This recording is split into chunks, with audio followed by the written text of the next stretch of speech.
good for you, you come clean. When did you find the body? Why'd you do it? I didn't do it. You said that before. All right, and I'll say it again. I can keep it up as long as you can. Listen, brother, you don't seem to get the idea at all. You're gonna fry for this. It means the hot spot. It does if you can pin it on me.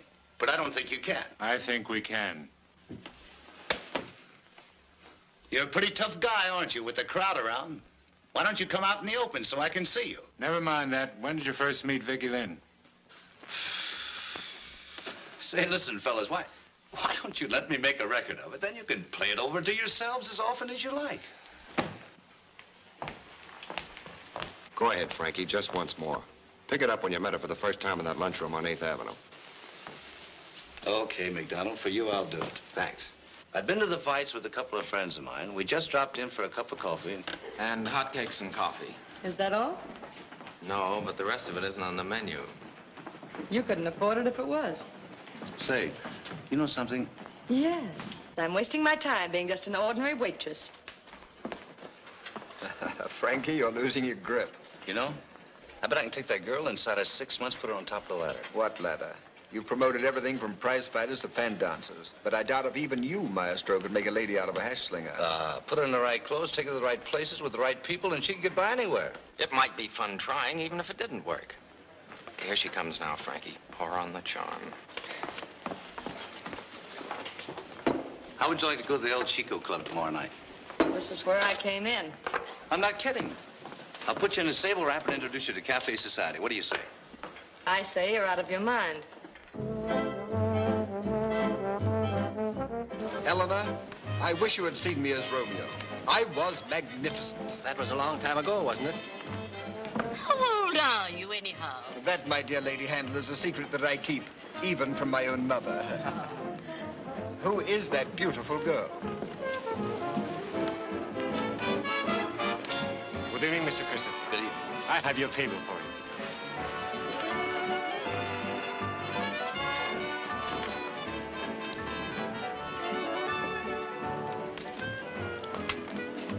I say I'm in luck. It just happens that I know the man that's with her. Who is he? Frankie Christopher, a sports promoter. Prize fights, hockey, ice carnivals, and girls. Mostly girls. Excuse me.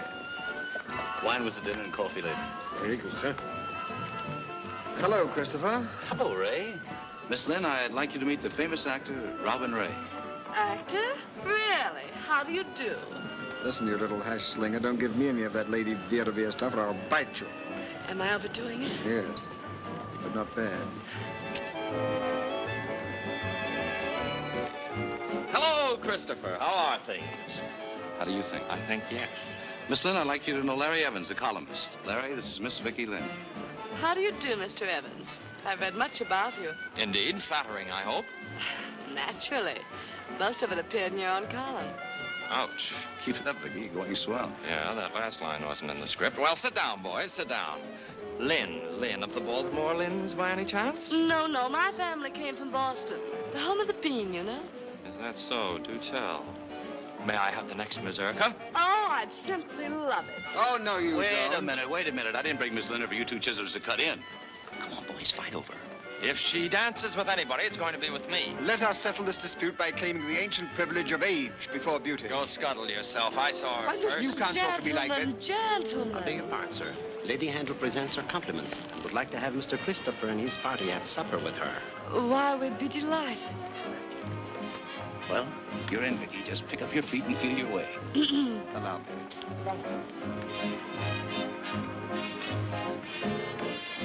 All right, boys, let's go.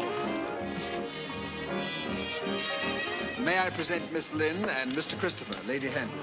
How do you do, Miss Lynn? How do you do? Mr. Christopher? How do you do? Won't you be seated? Thank you. Robin, you sit here.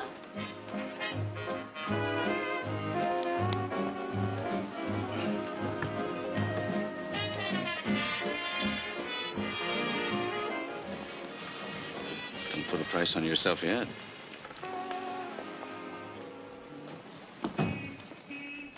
Well, I'll do everything I can. Give you a plug in a column every once in a while. You might do worse than to have your name linked with mine. I don't see how.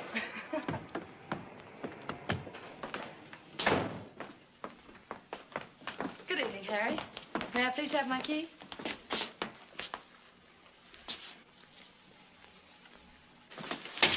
that key for Miss Lynn and be quick about it.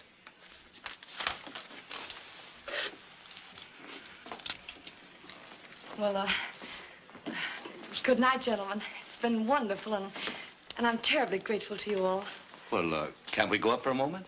Oh, I'm afraid not. It's pretty late, and we might disturb my sister.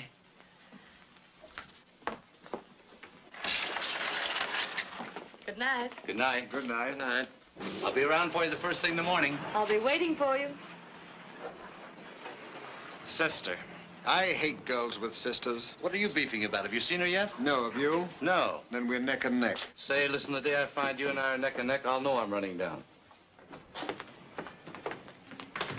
What's the matter with you getting so sore? She ain't nobody. Well, she will be, and when she is, you'll be lucky if you're allowed in the same neighborhood. What made you so sure you could make something of her? That's my business, promotion. She had looks, youth, good figure. What more do you want? I'm asking the questions. Then hurry up. I've got an appointment at the garden. Okay, McDonald. Now listen, Frankie. There's been a murder committed. And we're just trying to get to the bottom of things, that's all. What's your name? Jill Lynn. Any initials? No, just plain Jill. What relation are you to the dead girl? She was my sister. How long have you been living in New York? Well, Vicky had been here a couple of years, and after Mom died, I came on from Chicago to set up housekeeping with her. Even though we shared the same apartment, I saw very little of her during the last few weeks. Why was that? Well, you see, I have a position as a stenographer downtown, and Vicky was working on a night shift in a restaurant. We just kept different hours, that's all. What do you know about this man, Frankie Christopher? Nothing, except he was the one who first gave Vicky those grand ideas about becoming a celebrity. When did this start? The first time I knew it was serious was the night she came home from a nightclub. It was very late, and I had fallen asleep on the couch.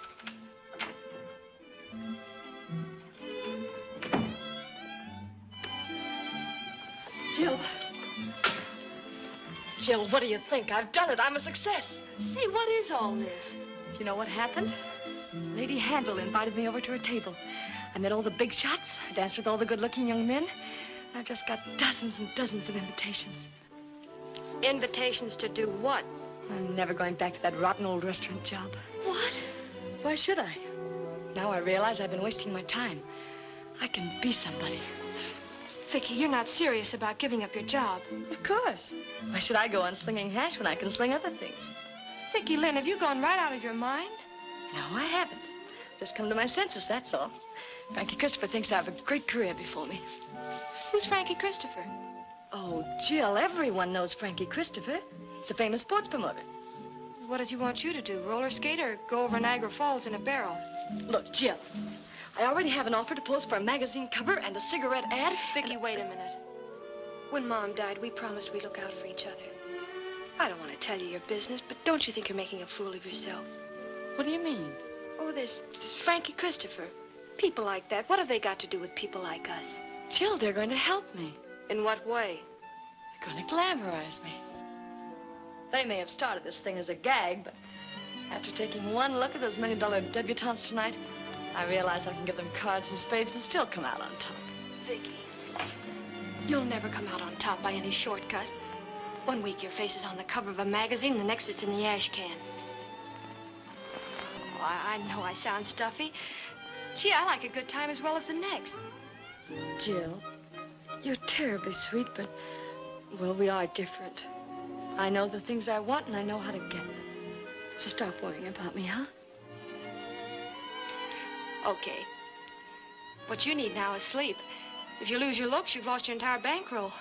Good night.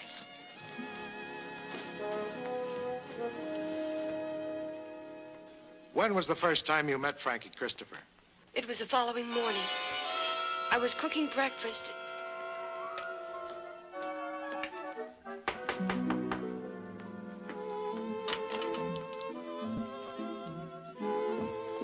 Vicky, I think he's here. Okay, I'm just putting on a dress.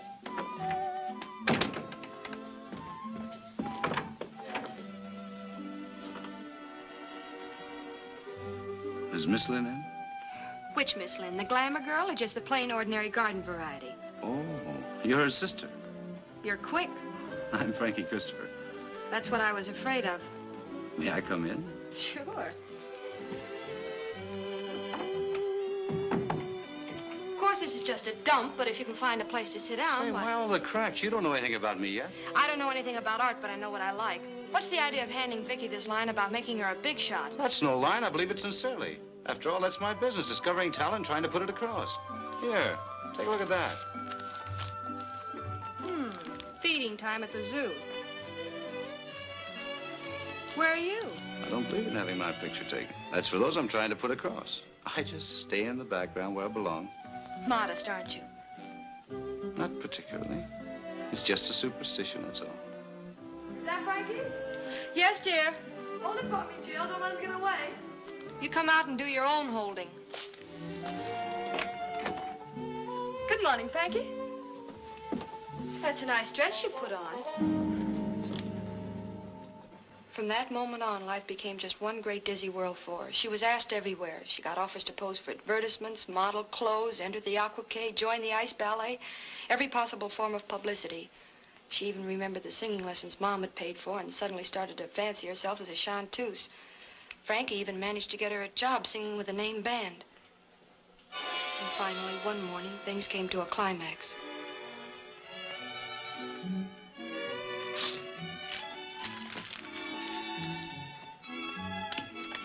I wonder what's keeping him. I left a message hours ago. Why, Jill, what are you getting so excited about? Nothing, except he's going to be awfully mad. Don't worry. I can handle him. Glad you think so. I wouldn't be in your shoes for all the gold in Kentucky. Do you think that's him? Uh-huh, I know he's not. Come in.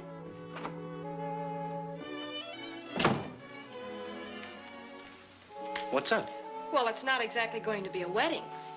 Well, I'm sorry I was up all night. Darling, something terrible has happened. I don't quite know how to tell you. It's so embarrassing, but... of course, I realize everything you've done for me, but... well, life is so uncertain nowadays, isn't it? Get to the point. Well, I'm going away. Away? Where? I couldn't help it, really. I couldn't. I just happened to run into this man, and purely business, you understand. Where are you going?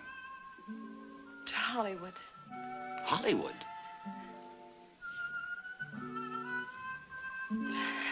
As I said, I just happened to run into this man, and he wanted to make a screen test of me. I didn't see any harm in it, so I said yes. I didn't want to tell you in case it turned out badly. I wanted to surprise you. But it turned out simply wonderfully, and I've signed a long-term contract. When are you going? I leave tomorrow night. Congratulations. Oh, now, Frankie, wait a minute. Look, I've always been on a level with you, haven't I? Why didn't you tell me? Oh, Frankie, I know what you're thinking. After all, you did take me out of the restaurant, introduce me to the right people and all that sort of thing, but, well, I have some brains, too. It was me they were interested in. Some people think I'm a very attractive girl. You didn't create that. I'm no Frankenstein, you know. I wonder. Come in. Robin, Larry, how sweet of you both to come. Well, what's the matter? What happened? Are you all right? I came as soon as I got your message. Dear Robin, dear Larry. Something terrible has happened. This whole thing started me thinking I was wrong and Vicky was right. After all, she had ended up with a Hollywood contract, and I was still pounding a typewriter and breaking my fingernails. But that's the trouble with giving advice nowadays. So much of it turns out wrong. When Vicky told me she had that Hollywood job all set up behind my back, well, you could have knocked me down with a feather. So you knocked her down instead, is that it? No, wise guy, I did exactly what you would do. I got cockeyed.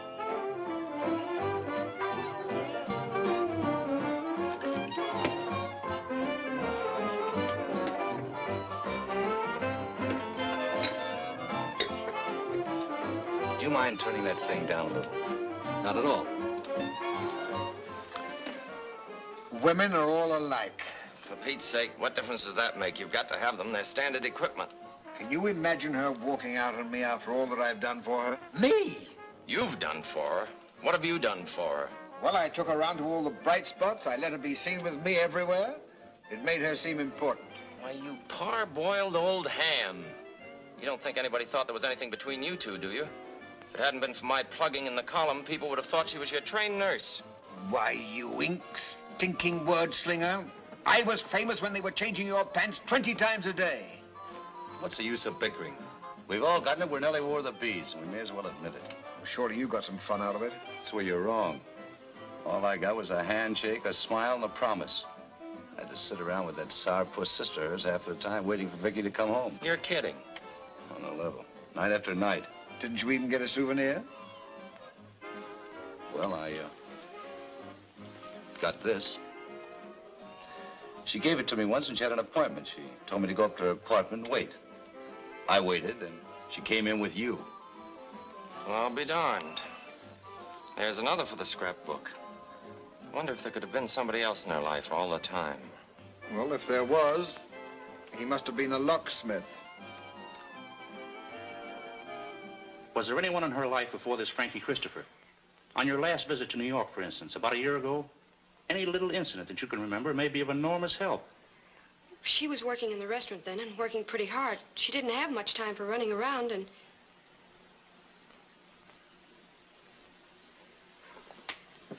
Now that you mention it, I do remember a queer thing that happened. I didn't think much of it at the time, but... Well, I was sitting in the place one night waiting for her to finish up so we could go home when...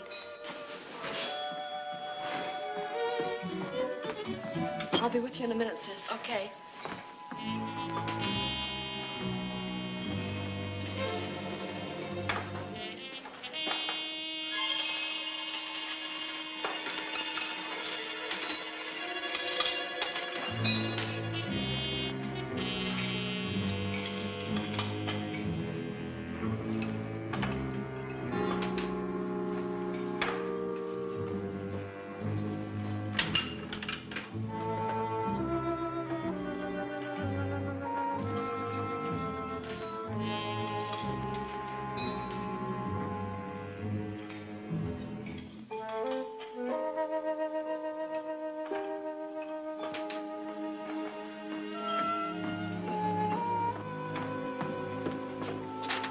Vicky.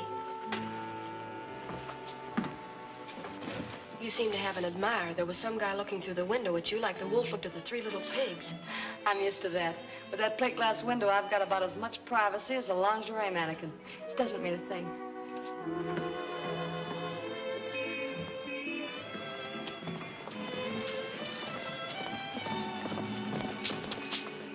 That's the one.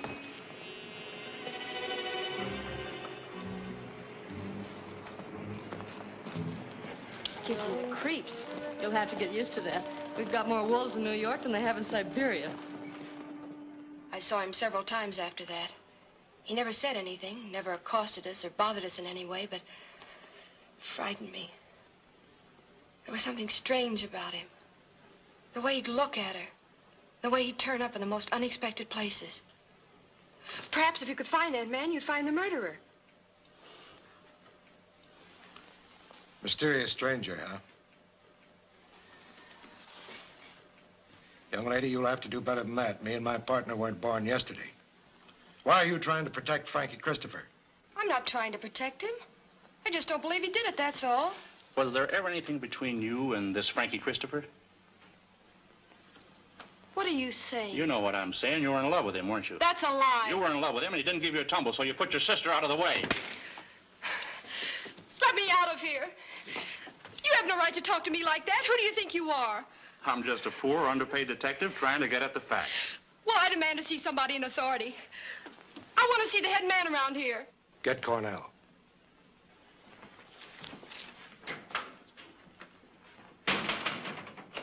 We don't want to get tough with you unless we have to. Look, I told you 1,000 times I didn't do it. Oh, Inspector, you're wanted inside. All right, boys, keep him warm. I'll be right back. Here you are. Thanks.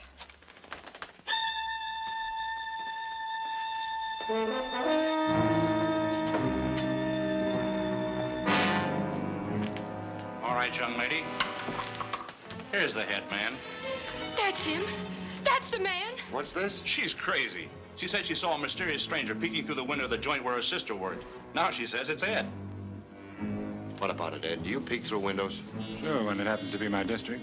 That's my job, Miss Lynn, to look at people. I admit he looks as if he'd do anything, but at the time of the murder, he happened to be up in Albany with me. Frankie Christopher took you and your sister out for a ride the evening before the murder. What happened on that ride? There's nothing important about that. Vicky was just imagining things. Like you? I'm not imagining anything. I did see you. All right. I'm a peeping Tom. Now, about the ride. Well, it's really so silly. I hate to... Come on, let's have it. Christopher just told me all about it, so you'd better not withhold anything. Well, it was the night before Vicky was to leave for Hollywood. Frankie came by to pick us up in his car and take us for a ride. We were driving along, not thinking much of anything, when...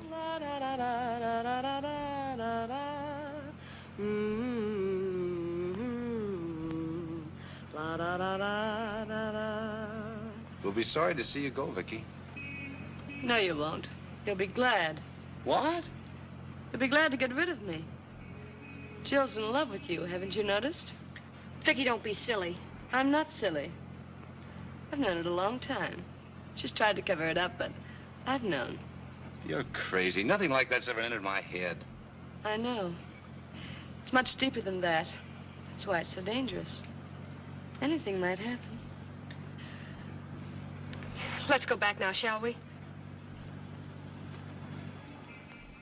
Now, she said to Christopher, you'll be glad to get rid of me. Is that it? Word for word? Yes. But she didn't mean anything like that. What she meant, we'll never know. It's what she said that counts. Now, tell us how and when you found the body. Well, it was about 5:30 in the afternoon. I'd gotten away early from the office. Even as I came out of the elevator, I had a feeling that something was wrong. I don't know quite how to explain it, but there was music coming from the apartment, and...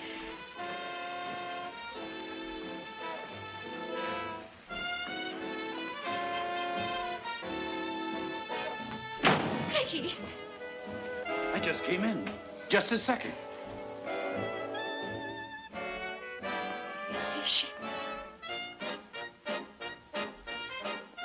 Jill, you don't think I did it, do you? You don't, do you?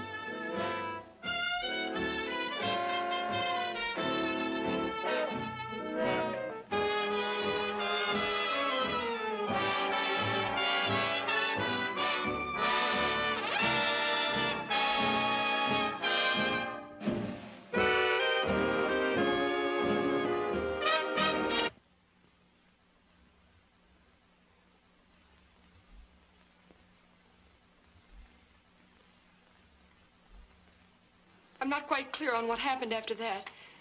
The next thing I knew, the room was filled with police. Thank you very much, Miss Lynn. You've been most helpful. I give up.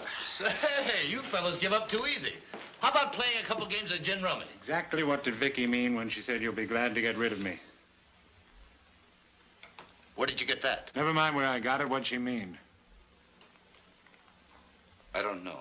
I'll tell you what she meant. She knew you resented her running out on you. When you left those two fellas at the bar, you started to get drunk. You drank all that night and the next day. Your mind became more and more inflamed until you were mad with jealousy and hurt pride. I say you went up there and killed her in cold blood. That's not true. It is true.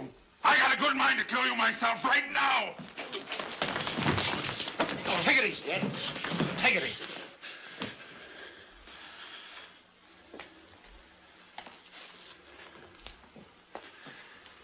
That's all for today, Frankie. Sorry to bother you.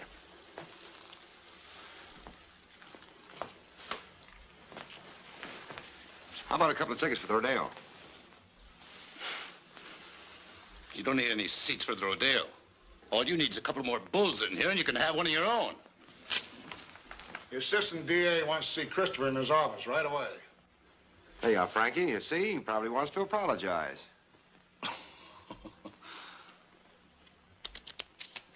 Thanks.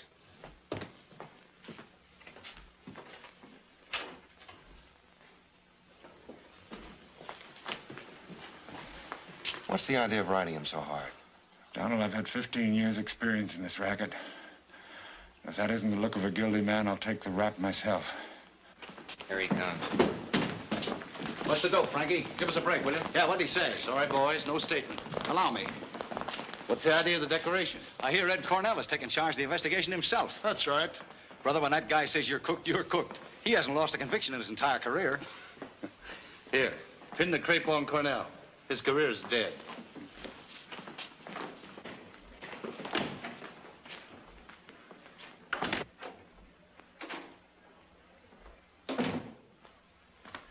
Mr. Christopher, I'm terribly sorry if you've been caused any inconvenience. I hope none of our men were too rough with you. No, not at all. They've been perfect little gentlemen. The fact is, somebody has made a terrible mistake. I was just explaining to Miss Lynn here that it seemed so logical that you were the guilty one. Doesn't it now? No, I think we know the identity of the killer. Who is it?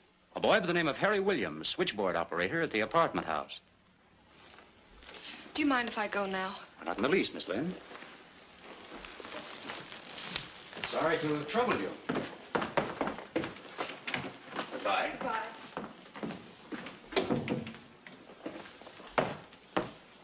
What makes you think Williams did it? We just got a call from one of our men. Williams has been missing since 5:30 last night. He's probably hiding out somewhere, scared and shaky.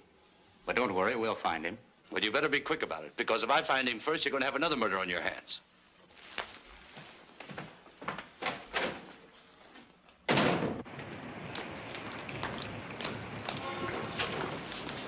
Jill.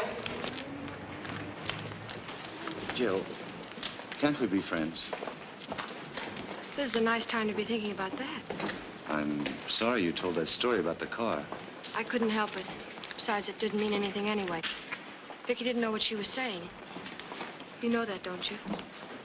Sure. May I take you home? No, thanks. I don't want any more reminders around than are necessary.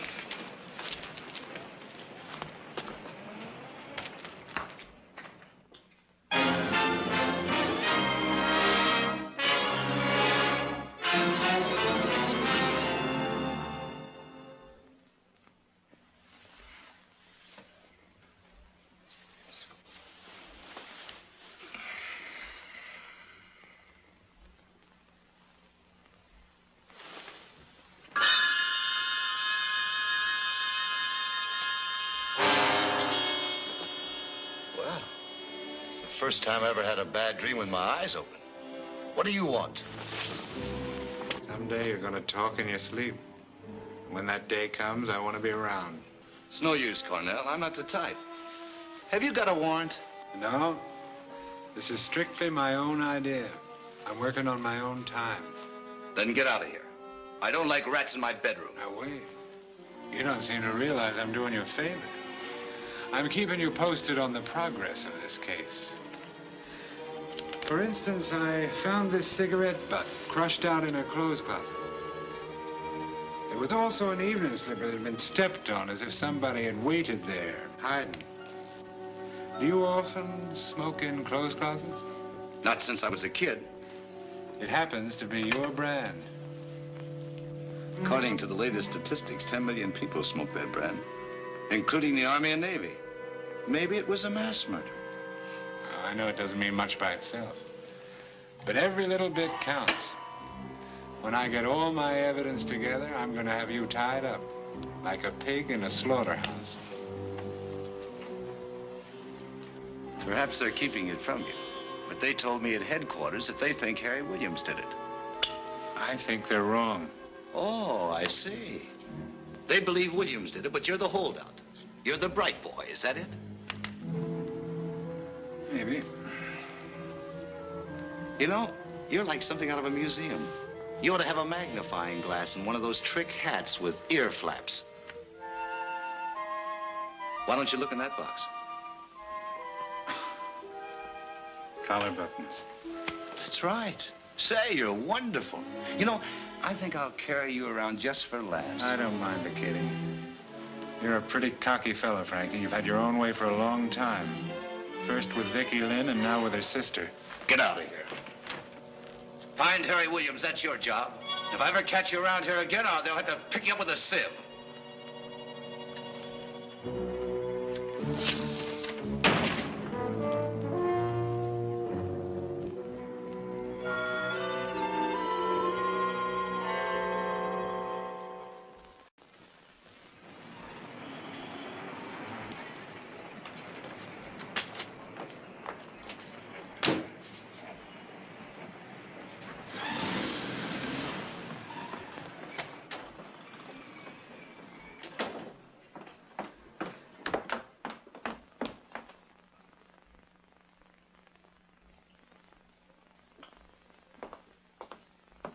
Hello, Harry. Hello, Miss Lynn. I thought you'd gone away. I just went over to Brooklyn to see my parents. I didn't realize it would cause such a fuss. I explained everything to the cops.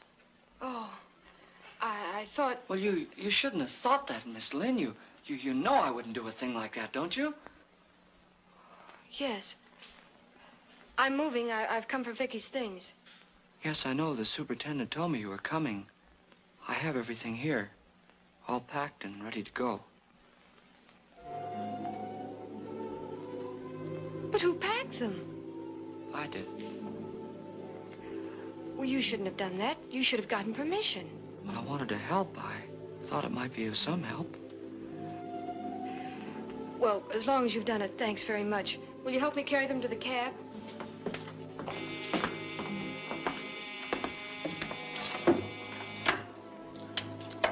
Hello.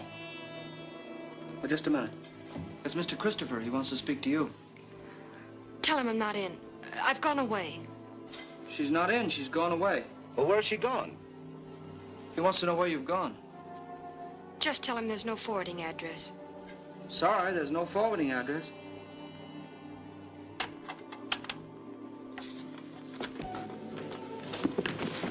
Was the funeral nice? It was very quiet. There wasn't anybody there except me. I wanted to come. Why didn't you? I didn't think it was my place.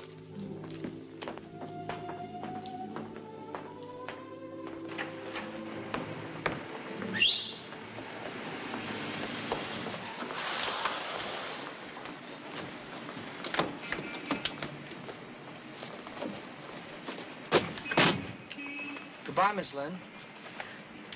Thanks, Harry, for helping with the bags. I don't want your money.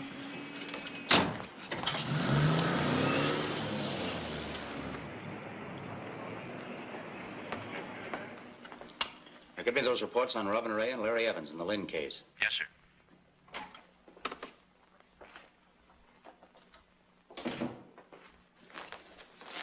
Good morning, Chief. What do you want? Nothing much. Well, then get out of here and get to work. You're falling down on this case, Cornell. You haven't got a thing so far. I got my suspicions. Suspicions? What good are suspicions without proof? Now that Harry Williams is out of the running, we're no further along than we were at the beginning. I'll get something out of him. Just give me time. I thought you said Williams didn't do it. I'm not talking about Williams. I'm talking about Frankie Christopher. Christopher. All you talk about is Christopher. What about some of the others? That ham actor, Robin Ray, or Larry Evans, the newspaper columnist. Let's sweat him a little. Better leave the newspaper man alone till you get something solid. He might give you bad notice. All right, then. Call in the actor. He couldn't kill mice. Did I ask for your opinion? Bring in the actor now. All right. I think you're wasting your time. Do you mind if I bring in Frankie Christopher, too? What do you want him for? Have you got anything new? No, I'd just like to have him around.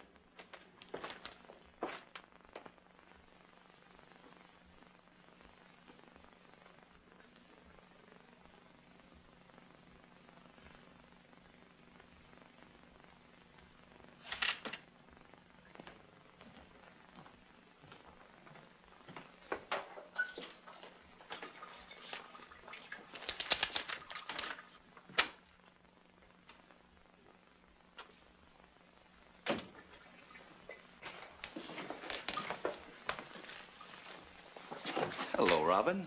Oh, hello, Christopher. What are you doing down here? Oh, they asked me to come along. I seem to be their favorite customer.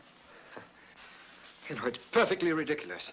I had nothing to do with this. I just came down to be obliging. How do they go about these things? What do they do to you? Oh, nothing much. It's sort of like playing handball. Only you're the ball. Say, you should have worn overalls. You know, I'm afraid you're going to get that suit all messed up. Are you serious? What do you think? This way, boys.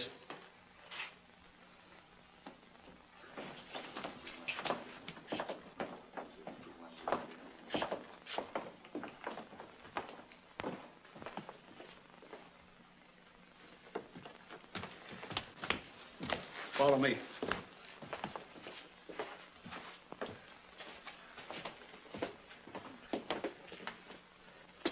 No lights? You're lucky. Go ahead. You're an actor. Pretend you're going to your execution. Sit right over here, fellas.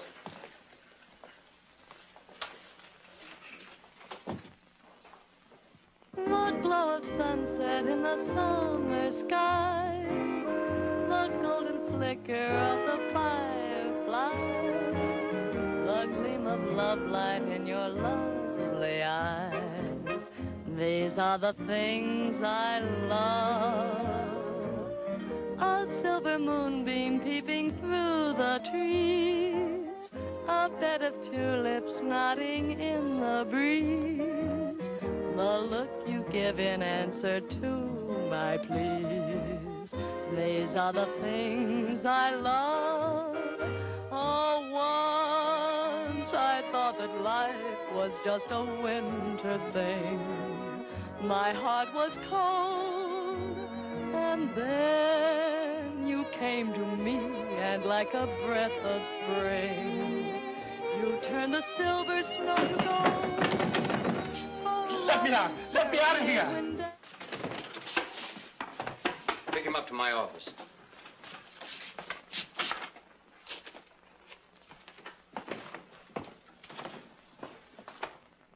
There was something so young, so fresh, so full of life about Vicky that the very sight of her gave me new hope. She made me feel that perhaps I might succeed again in both my life and my profession. But when I told her that, she just laughed at me. She told me that I was a has-been. She said she was going places and didn't want to hitch her wagon to a falling star. I even arranged for a screen test for both of us. A director I knew said he would give us a chance. But when the day came, she went down there alone. They decided they didn't need me. Well, I couldn't stand that. I went down there and started a row. And a few days later, when she sent for Christopher and Evans and me, I pretended to them that I knew nothing about it. And I pretended to myself that I didn't care. But I didn't kill her. Where were you on the day of the murder? I was in a sanitarium on East 77th Street. I go there occasionally when things get tough and they take care of me. You can verify that if you like by calling the doctor. Check up on that. I've already checked. You was there all right, so there goes another one of your suspects. Is that all for today, gentlemen? Yeah, for today.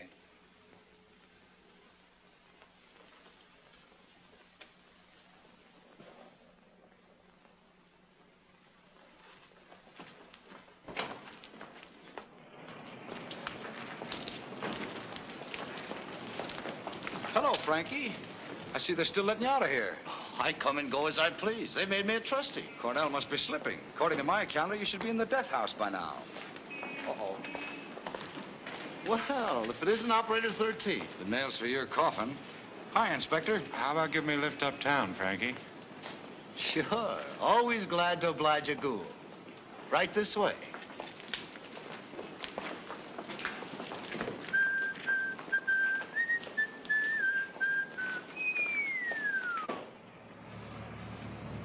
You can drop me at 58th and Madison. I live on the corner.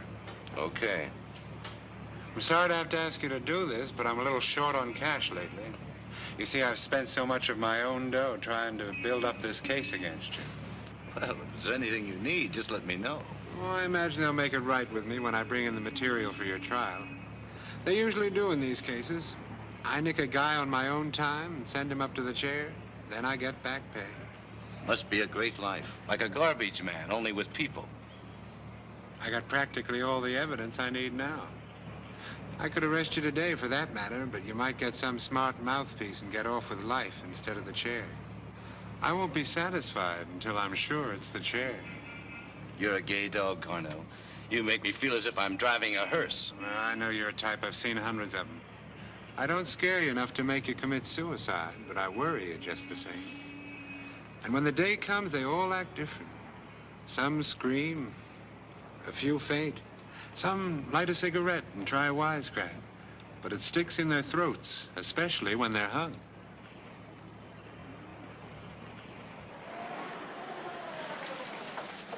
All right, Dracula, get your rotten corpse out of that seat. Thanks. Not at all. It won't be long now. Just a day or two.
good evening, Miss Lynn.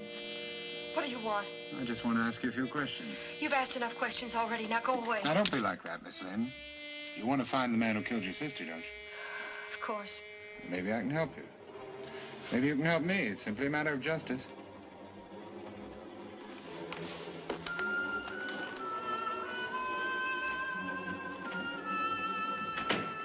Nice little place you got here.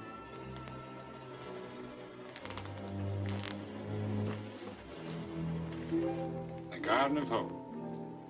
Do you believe in hope, Miss Lynn? Naturally. What's the good of living without hope? It can be done. Miss Lynn, I got a hunch you know more than you're telling me, especially about Frankie Christopher. That's not true. I've told you everything I know. What more could there be? If I knew, I wouldn't be asking, would I? Now listen. I know what you're going through. But justice is justice. That guy's a sham. He played your sister for a sucker. When she tried to run out on him, he let her have it. I don't believe that. You're in love with him, aren't you? No, I'm not. Yes, you are. Your sister knew it, and I know it. You're in love with him and trying to cover up his tracks, but it won't work. I'll get him with your help or without it. I've never been wrong yet. That man's guilty. If you know what's good for you, you'll play along with me. Get out of here! You keep telling yourself he's innocent, don't you? But you're not certain. That's what's driving you crazy. If you were certain, you wouldn't be holding out on me, would you? Get out of here! All right, Miss Lynn. But think it over.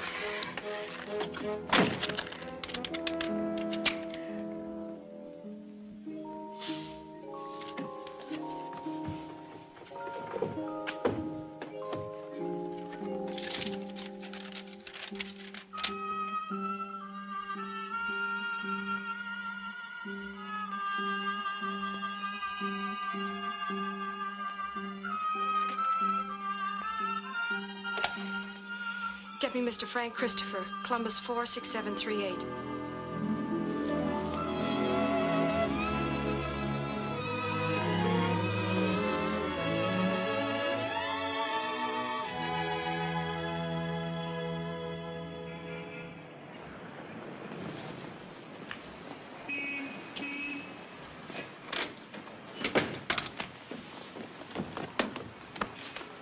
Say, you look all right. Thanks. Where are we going? Well, first of all, we're going to the fights. Frankie, do you really think we should? Why not? I've got nothing to be ashamed of. I know, but... Don't worry, I'll take you in the gallery where the real fans go. Let that boy go! Let him boy line, give it to him! Give him your left! Let him have your left! Give it to him again! Give it right on both fouls!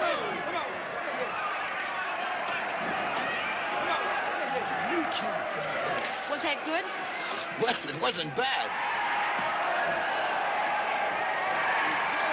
He looks so little, I don't know which is which. I own a piece of the boy in the green pants. Take it easy. Take your time. He's a great little kid. I raised him from a pup. Take it easy. Did you ever bring Vicky here? Nope, she wasn't interested. Go after him. Don't stand there as if you're being milked. Go after his stomach, you love. His stomach.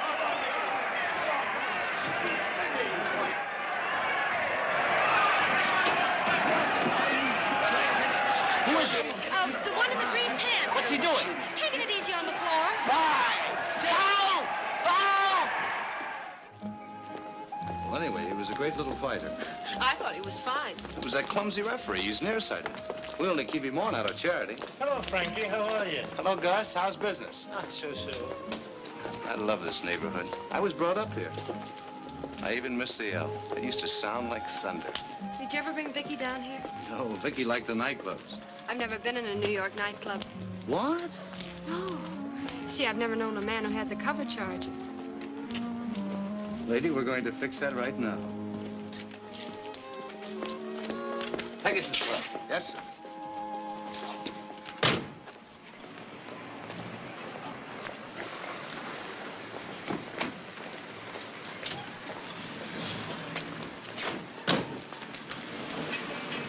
Hi, Frankie. Hello, Zinsky. How's tricks? Not so good. I still got that ringing in my head. That's too bad. Here, get yourself a big dinner and see what happens. Thanks, Frankie. Keep punching. Who's that? He used to be a pretty good heavyweight, but he's slap happy now. He always hears the bell, and he's hit.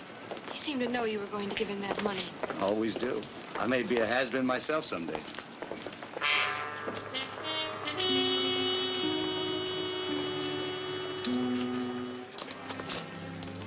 Perhaps this isn't wise, Frankie. Are you sure we ought to be seen together? I was never so sure of anything in my life.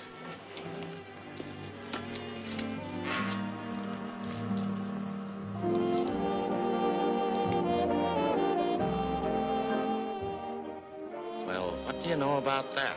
Pardon me, baby, while I go out and sink a battleship. Would you like to dance? No, thanks. I don't feel like dancing. Why did you suddenly call me tonight? It's very simple. I was lonely, and I thought you might possibly be lonely, too. Is that all? Of course. You know, I'm not sure I like being just another member of the Lonely Hearts Club. You might do better by looking up the advertisements. Bachelor, $75,000. With 2 glass eyes. The trouble with you is you pretend you don't care about things, but you do. You were very upset by Vicky's death, weren't you? Sure. If I could find the guy who did it, I might save the state something on his electricity bill. She was a good kid. Did you love her? No. Do you think if I'd loved her, I would have tried to exploit her the way I did? Vicky was pretty, gay, and amusing. She had lots to offer, and I wanted to put her in the right place on the map. After all, that's my business. But when a man really loves a woman, he doesn't want to plaster her face all over the papers and magazines. He wants to keep her to himself, right in here. I never thought of that. I feel like dancing now.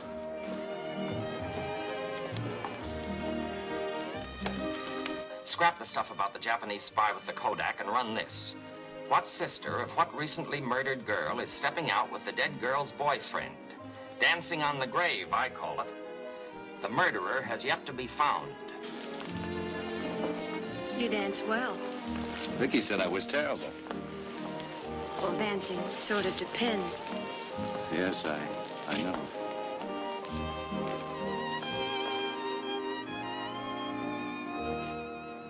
Well, how'd you like your first New York nightclub? Oh, it was wonderful. Especially the dancing.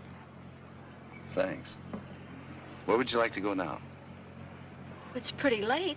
Where do you usually go? If I told you, you'd laugh. Go ahead. I could use a good laugh. I go swimming. Swimming? Where? The Lido Plunge.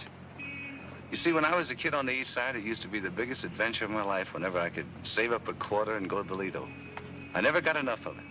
So, now that I'm in the chips, I go swimming there every chance I get. Anyway, it's healthy. If you've got an extra quarter on you, I'd like to go along. Are you kidding? No. You're on.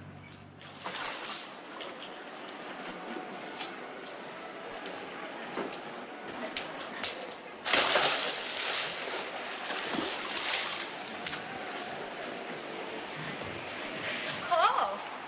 Ouch. You hurt my eyes. Oh, thanks, mister. Madame, could I interest you in a nice cold swim?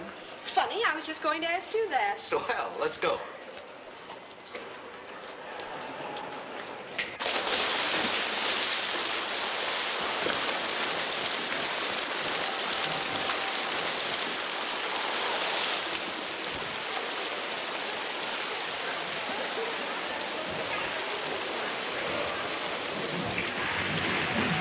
Well, how do you like the old swimming hole? Wet and wonderful. This is my idea of real luxury. You know, if I ever inherit a gold mine, I'll have a swimming pool in every room. And you can swim in all of them. Do you tell that to every girl you bring down here? So help me, I never brought a girl here in my life. Hi, Frankie. Hello.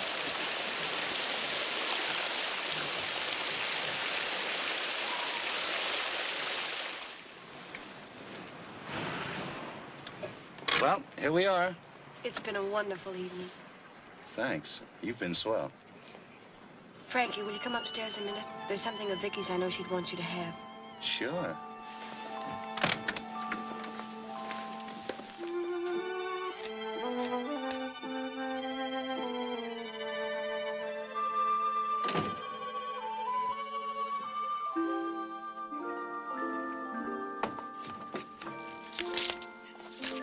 a note you wrote to Vicky. I found it among her things before the police arrived.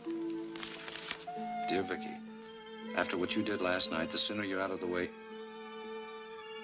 Did I write that? It's your signature. Well, it was after that ride together. What she said, it was so unfair to you. I know what you meant, but I don't think anybody else would.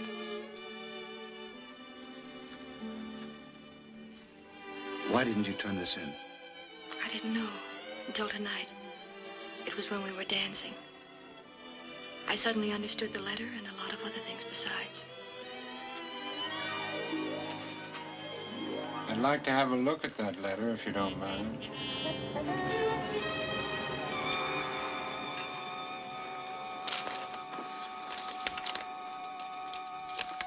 Dear Vicky, after what you did last night, the sooner you're out of the way, the better. Nice of you to put in writing. All right, Murphy, you wait in the hall. I knew you were holding something back. You're the Mona Lisa type. I can spot him a mile away. Oh. Jill?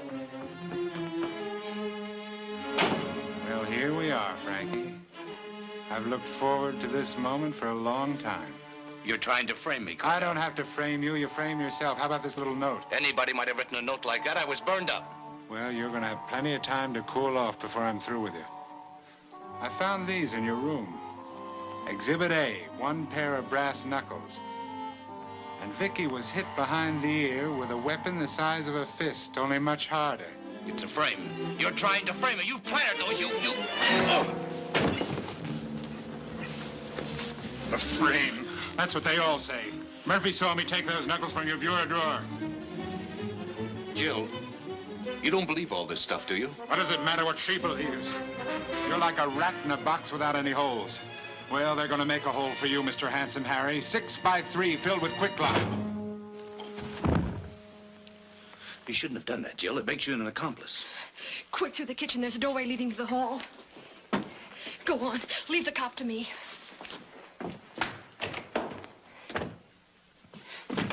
Quick, officer! He's trying to escape. He went through the bedroom.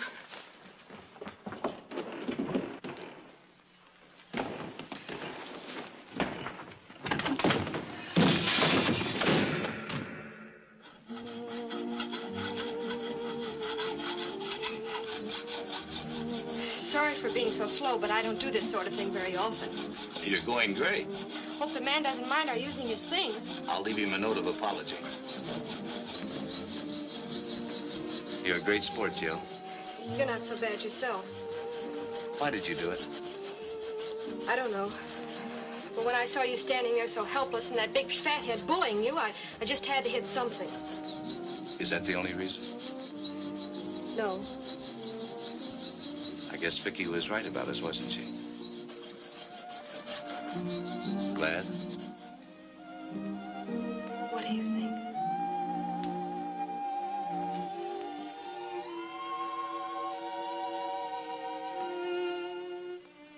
Frankie, we've got to get out of this town as fast as we can. Are you sure you want to go through with it? You know, it isn't very much fun being married to a 100 man. I don't mind. Besides, most married men have a hunted look anyway. Frank!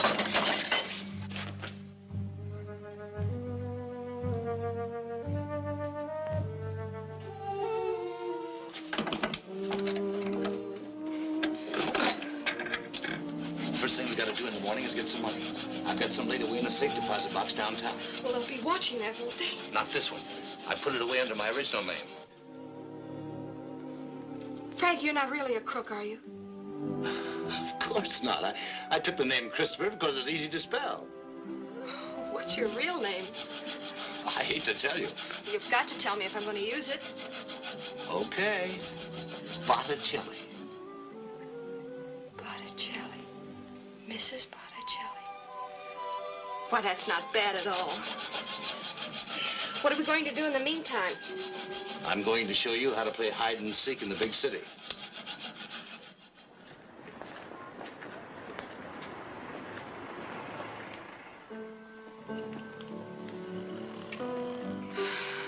Frankie? Yeah? times do we have to see this? Don't tell me you're getting tired of it already. I'm just beginning to get warmed up. Nobody seems to be particularly interested in it except you.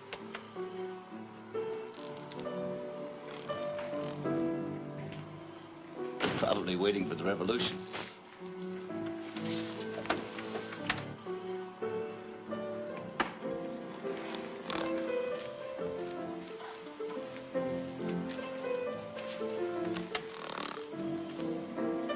Put your shoes on, sister.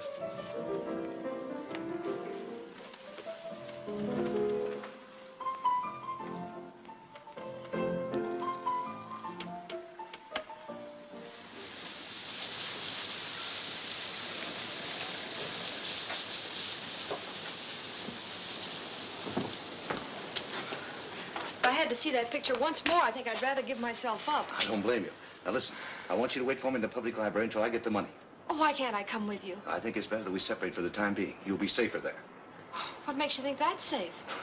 Nobody in their right mind is ever in the public library at 9 o'clock. And if anything does go wrong, you meet me here. Now be careful.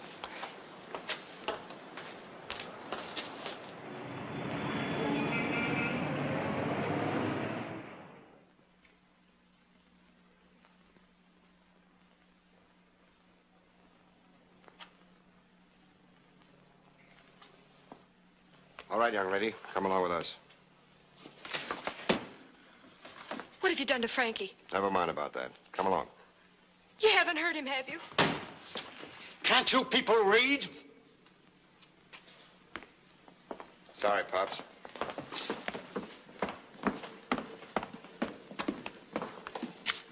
Stick around.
Carrying a gun? Who can tell? It may be a gun or it may be a pipe. Then again, it may be just my finger. But you're not taking any chances, are you? No, I don't have to. What's on your mind, Frankie? You've taken Jill. She hasn't got anything to do with this. Let her go and I'll give myself up. You've turned into quite the young Lochinvar, haven't you? Self-sacrifice and everything. Well, it's no use, Frankie. I don't have to make bargains with you. I'll get you eventually. If not tomorrow, next week. If not next week, next year. Time's nothing in my life. It is in yours. Each minute's an eternity to a man in your shoes. You got the wrong steer this time, Cornell. They told me at headquarters that you're a pretty sure thing. But this time you're trying to convict an innocent man. That's what you say. But you can't sell me on it. I'll follow you into your grave. I'll write my name on your tombstone. You're not a cop looking for a murderer. You're crazy, Cornell. You ought to be put away. Sure. Why don't you call a policeman? All right, Cornell. But I'll tell you one thing. You're never going to convict me. You'll have to kill me first. I wouldn't kill anybody. I'm too smart. Look, I don't even carry a gun. You can frisk me. I wouldn't touch you with sterilized gloves. Here, have a Tootsie Roll. Hey, beat all the parties! Slave and Clark, beat all the parties! It's the next day! Hey, Slave and Clark, beat all the parties!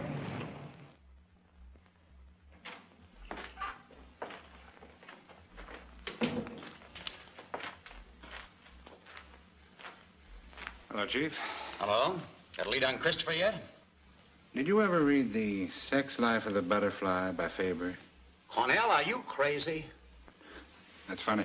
It's the second time I've been asked that question tonight. Have a Tootsie Roll? What in blazes has The Sex Life of the Butterfly got to do with the Lynn case? Faber was a naturalist. He got himself a very rare female butterfly from Africa worth $1,000 and kept it in a glass box in his apartment in Paris. But nobody had ever been able to catch the male of the species. One day, he let the female out of the box, and in a few hours, he had $10,000 worth of rare African butterflies flying around the room. Very interesting. Very interesting indeed. But what's all this got to do with the Lynn case, may I ask? I want a release order for the girl. Just let her out of the box. Nature will do the rest. We'll have Frankie in the net by tomorrow. You may be right at that. But if you slip up this time, Cornell, it's curtains to a brilliant career. You realize that, of course. Sure. I realize that more than you do.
What are you doing here? How did you get out? They let me out. They would, so you could lead them right to me. I wasn't a campfire girl for nothing. They think I'm still in the apartment. Yeah? Well, we're getting out of town right now. Wait a minute. I found something. These cards. They were on the flowers that were sent to Vicky's funeral. Who are they from? I don't know. Maybe we won't have to leave town after all.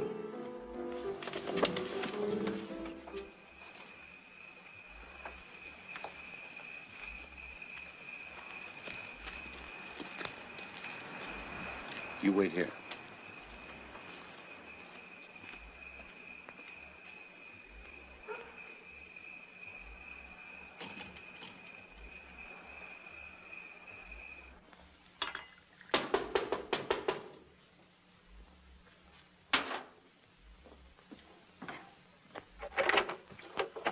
Good evening. I'm sorry to bother you, but I'm from the Evening Ledger. They sent me out here on an assignment. May I come in? Sure. Come in. You know, I'm glad to see anybody that's still moving around. Well, What can I do for you? I've been assigned to write a human interest story on Vicky Lynn. I was wondering whether you could help me. Any colorful or unusual little incident connected with the funeral, for instance. Lynn. Let me see. Oh, that's the girl who was murdered up on 76th Street, ain't it? That's right. Well, I don't know much I can tell you. The only thing, we got our orders and laid her away the same as anybody else. Has anybody been out here since? No. Were there many flowers at the funeral? No, just the order. Wait a minute.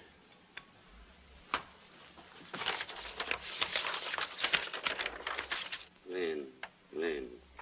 266. Say, that grave's been getting flowers every day since she died.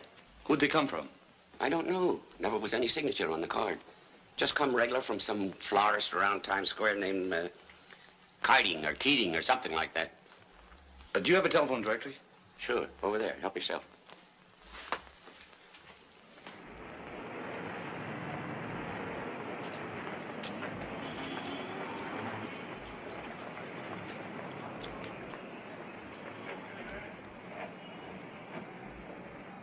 I'm sorry, Miss Smith. I usually like to oblige newspaper people, but in this case, I'm between two fires.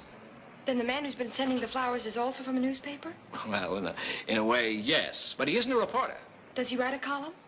Well, I can't say that, can I? Or else I'd give it away. Thanks, Mr. Keating. I think I get your drift. Well, don't get me in any trouble. Who is it? Your columnist friend.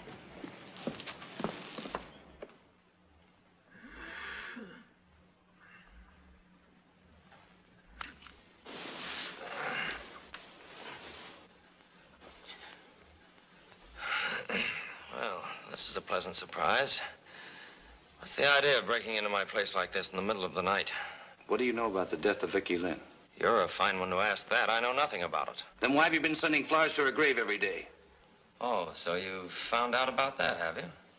I can explain that easily. Then go ahead. I promised her. Promised her? Yes. Mind if I smoke? Not at all. You won't need that. I just thought I'd try it. It'd be a great scoop for me if I could bring you in myself. So you think I'm guilty, too? Yes, and so does everybody else. What do you mean you promised to send Vicky flowers? Well, the day of the murder, I'd driven Vicky to the station to get her train reservations. You mean you were with Vicky the afternoon she was killed? Yes. Then why didn't you tell that to the police? Because I'm not a fool. You told the police your story. What did it get you? Never mind that. Go on. When we got back to the apartment, she'd forgotten her key. She asked me if I had the one she gave me, and I told her I'd raffled it off. Oh, dear, the passkey's gone, too. Well, I guess there's nothing to do but sit and wait for the switchboard boy to get back. From what I've seen of that boy, he may be gone for hours. I'd better climb up the fire escape and let you in myself. Why, Larry, you'd never do anything so gallant. You don't know me.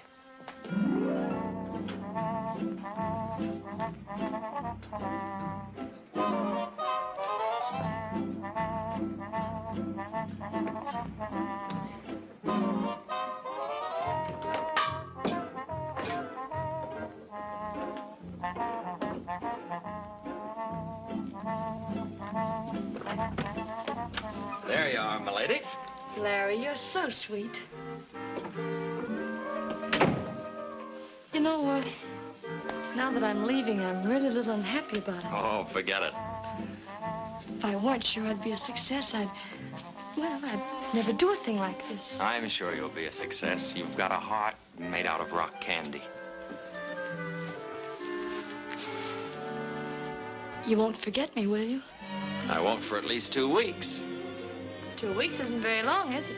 It is for a columnist. I'll tell you what I'll do. For the first 2 weeks, I'll send you flowers every day. It'll make a great impression where you're going. Oh, Larry, will you really? Promise?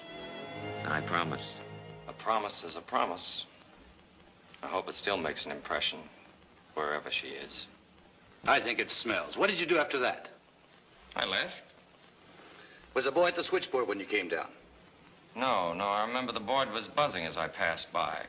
Did you notice anything unusual about the room when you went in? Yeah, now that you mention it, there seemed to be the smell of cigarette smoke in the air. I thought maybe Jill had just left, or... Jill was at the office. Good grief, you don't think he did it, do you? Now, do you understand what you have to do? Give me a half hour, then telephone him. Oh, Frankie, I'm scared. Don't do it, please. This is the only chance I have. I've got to take it. Good luck, dear.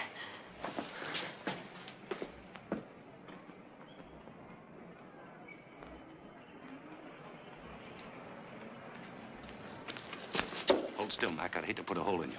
Put that gun away, Frankie. We've got enough against you as it is. Not until you've heard me out. I got a lead on the real killer, but I need your help. Sorry, Frankie. I'm on the other side of the fence. Okay, then.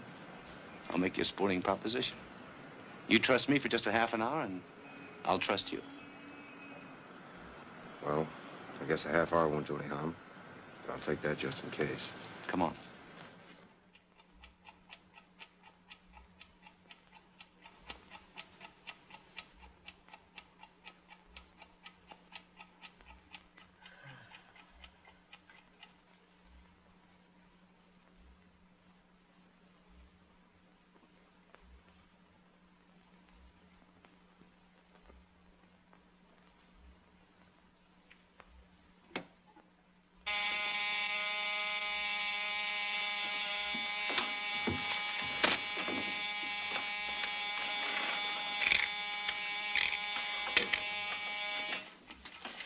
Hello, Harry. This is Vicky.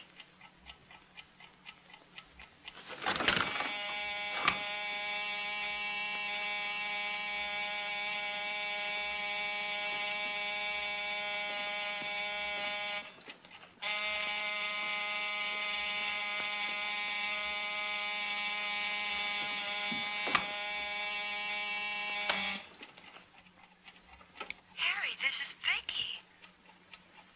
Why did you do it, Harry? Didn't you love me?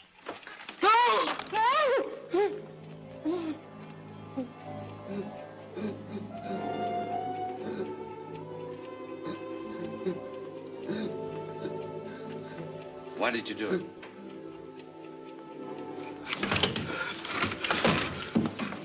Come on now, own up. I won't tell you. I won't tell you. You loved her, didn't you? Go away. Leave me alone. You let yourself in with your pass key and waited for her in the apartment. When Evans came through the window to let her in, you hid in the closet. After he left, you came out. You tried to grab her and she screamed. You became frightened and killed her. I didn't know what I was doing, I swear. She screamed and I lost my head. Sure, I understand. Do you? Do you? Sure. I told the cop how it was when he traced me to Brooklyn. He said he understood, too. So he told me just to come back here and keep quiet. He'd forget all about it. What cop? The big one. Ed Cornell? That's the one. Did you hear that, Mac? Cornell knew I was innocent all the time. Yes? Yes, Jill. Everything's all right. He came through. Oh, Frankie, I'm so glad. I'll be right down. Mac, I want one more favor. 5 minutes alone with Cornell. Okay, Frankie, I guess you got it coming to you.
Hello, Cornell.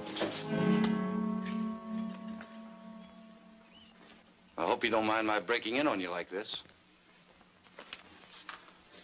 Have you come to give yourself up? I don't have to. I just had a long talk with Harry Williams. That must have been very enlightening.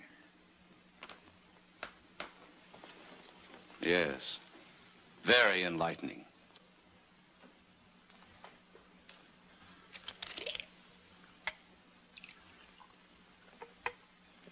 I'm a sick man, Frankie.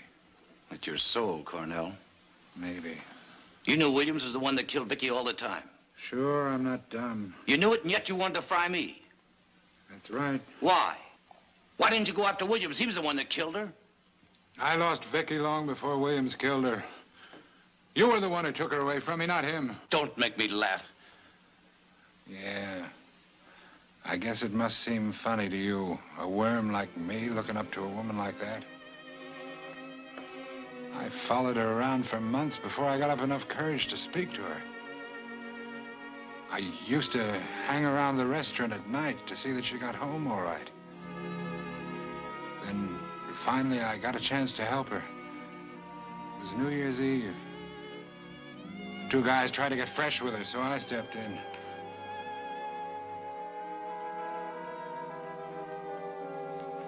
She seemed really grateful and friendly-like. We had a cup of coffee together. I saw her several times after that, and it was always the same. She took me on my own ground. Then I started to hope that we might get to know each other better. That I might even get up enough courage to ask her to marry me someday. I took this apartment, started to furnish it. Bought the perfume she liked. I intended to surprise her with it. Then you came along with your grand plans of making something of her. Putting ideas into her head that she was a glamour girl and all that kind of stuff. Why didn't you leave her alone?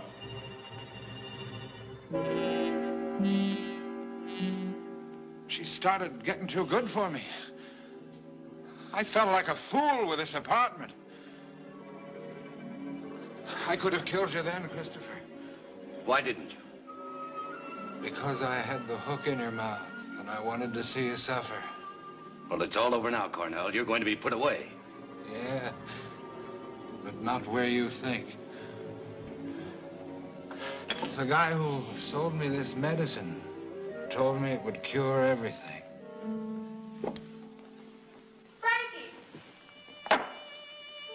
Frankie, are you all right? Yeah, I'm all right. Come on, let's get out of here.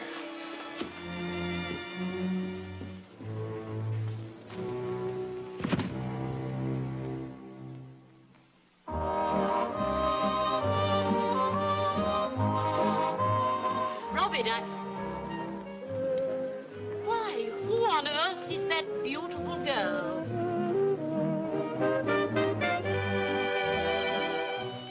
Mrs. Botticelli.